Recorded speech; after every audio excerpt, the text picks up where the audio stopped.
Meet the Gelada baboon, the most metal herbivore on planet Earth. And yeah, I said herbivore. These guys look like they could rip your face off, and honestly they probably could. But here's the kicker, they spend their entire lives eating grass. That's it, just grass. They're also called bleeding heart monkeys, and trust me, when you see why, you'll understand. These primates are endemic to the Ethiopian Highlands. You won't find them anywhere else on Earth.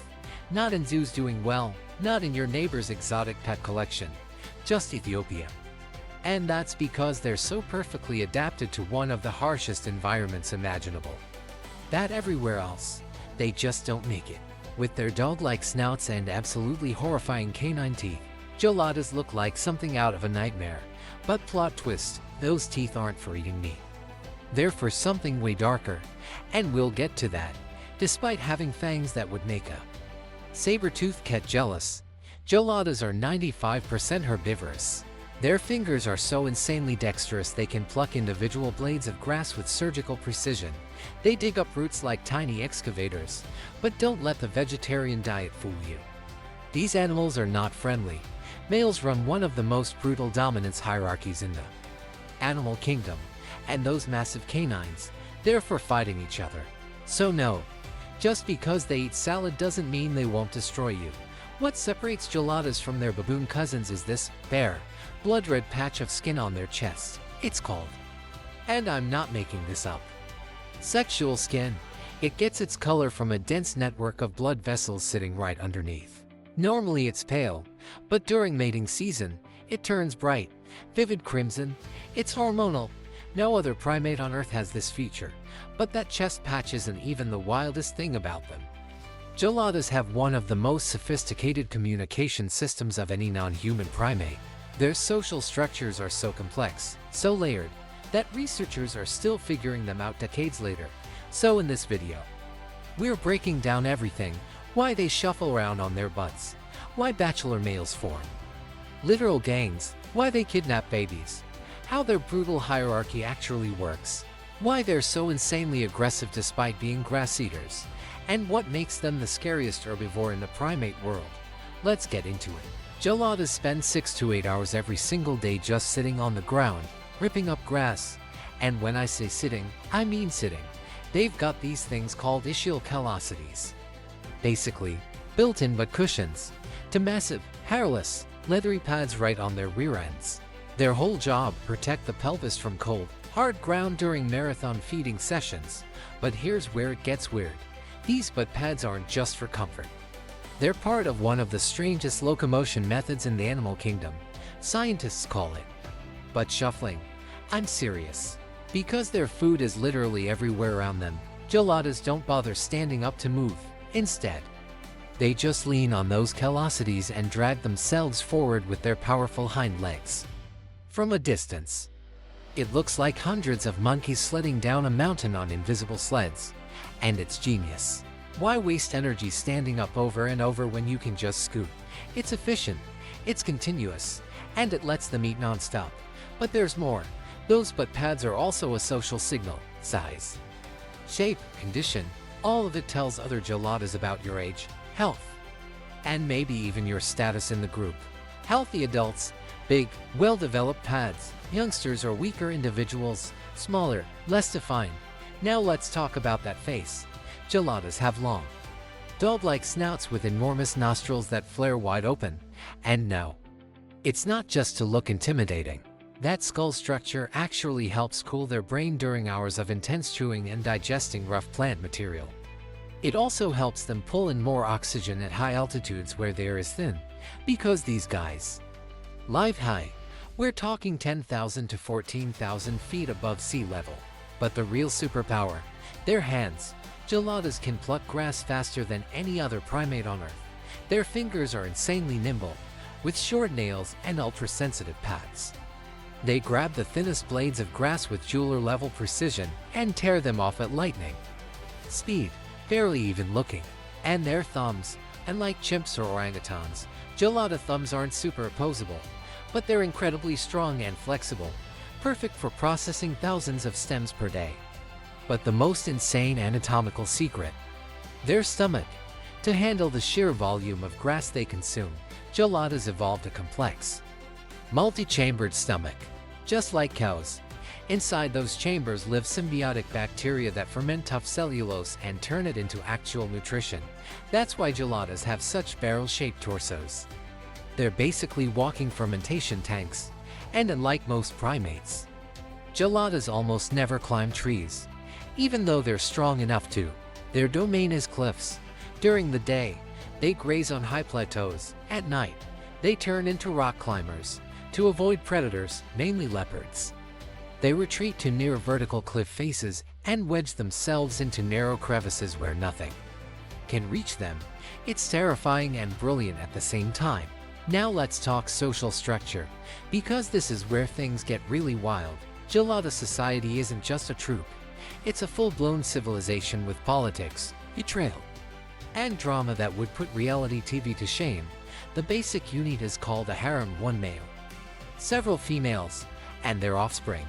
But here's the twist: even though there's only one male, the females run the show. They collectively decide if they're staying with their current leader or ditching him for someone better. And when I say ditch, I mean it.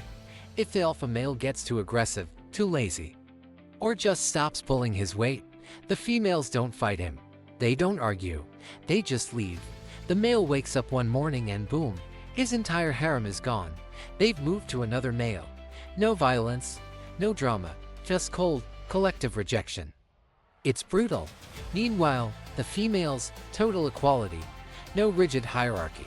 Young, old, mothers, childless. They all coexist in mutual respect. They graze together. They groom each other. They take care of each other's babies. Even if a female doesn't have her own kids, she'll become a full-time nanny for someone else's. She'll carry them, clean them, play with them. It gives the mother time to eat. The bonds between females are the backbone of Gelada society. But sometimes, there's an extra male in the harem, an older guy who doesn't compete for mates. He's like the wise uncle. He helps raise the young, sometimes guards the group, but mostly just exists peacefully.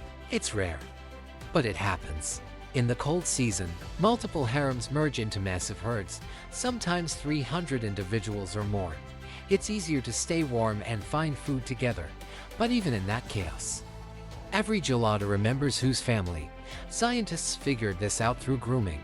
Grooming is sacred, it's intimate, it's trust. And geladas only groom their own. Outsiders, forget it.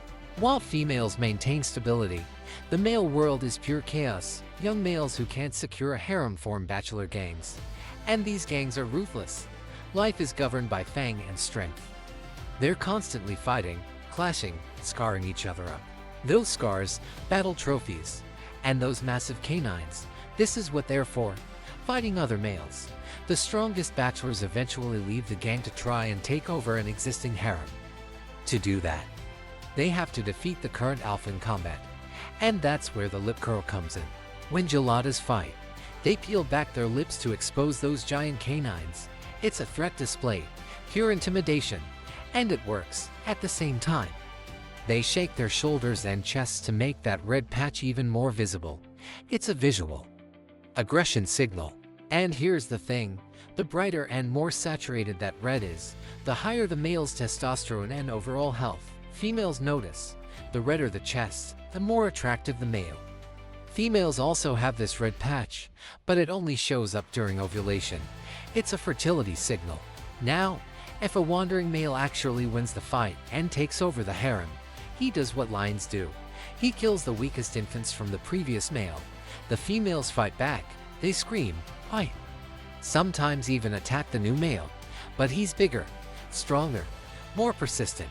And when an infant dies, its mother stops lactating. That triggers a hormonal shift. She becomes fertile again almost immediately. Her red chest patch lights up.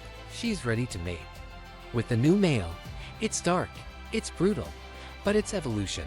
Now, you might think females are peaceful, males are violent, but male aggression has a purpose. When a leopard attacks, and leopards are their main predator, it's the alpha male who charges first. He's the front line. The females back him up, but he takes the hit. That's why females choose dominant males.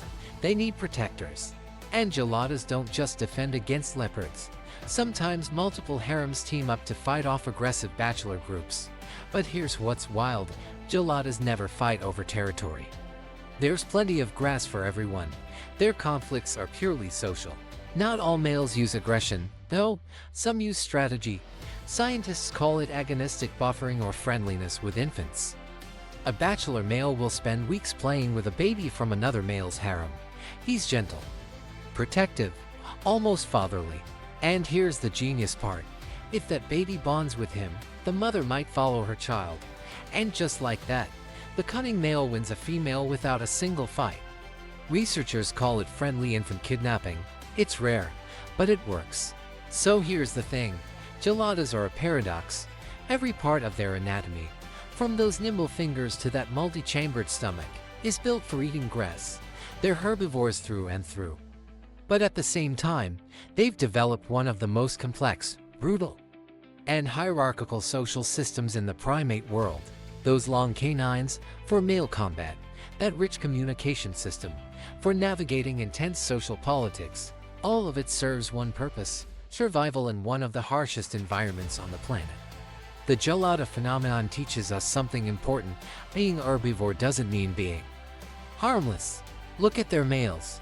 Their biology is proof that fierce competition and natural selection can turn a peaceful grass eater into a warrior. Their social lives rival lions in complexity and drama. And that's why they're called the most terrifying herbivorous primate on Earth. If you made it this far, hit that like button, subscribe for more deep dives into the wildest animals on the planet, and share this with someone who loves nature as much as you do. And remember, stay curious.